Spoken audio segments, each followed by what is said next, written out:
অন্য কোনো কিছু না, আপনারা সবাই মানে শেখার জন্য নয়, ট্রেনিং।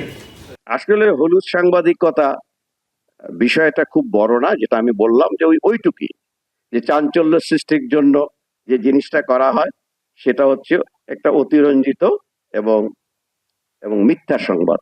এটাই হচ্ছে হলুদ সাংবাদিকতা, এটা অনেক বড় কিছু না।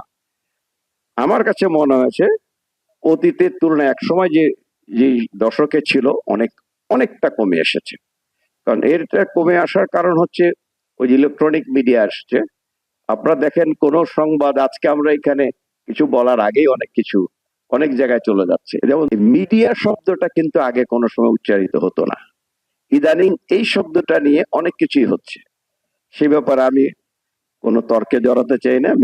সোশ্যাল মিডিয়াতে অনেক কিছুই হচ্ছে এবং এটাকে লাগাম টানার জন্য অনেক আইন হয়েছে। আপনারা জানেন যে আইন নিয়ে বিশাল চাঞ্চল্য, বিশাল কিছু হয়েছে আপনারা জানেন সেটা। বান্ডেল থাকলে প্রতি সেনমানিতে টাকা বাঁচবে।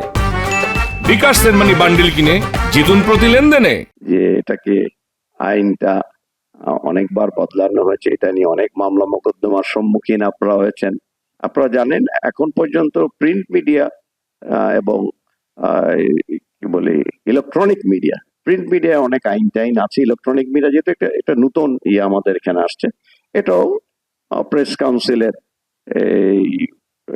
এখন পর্যন্ত আইনত ভাবে প্রেস কাউন্সিলের আইনের মধ্যে আসেনি, তবে এটা নিয়ে প্রচুর আলাপ আলোচনা হচ্ছে।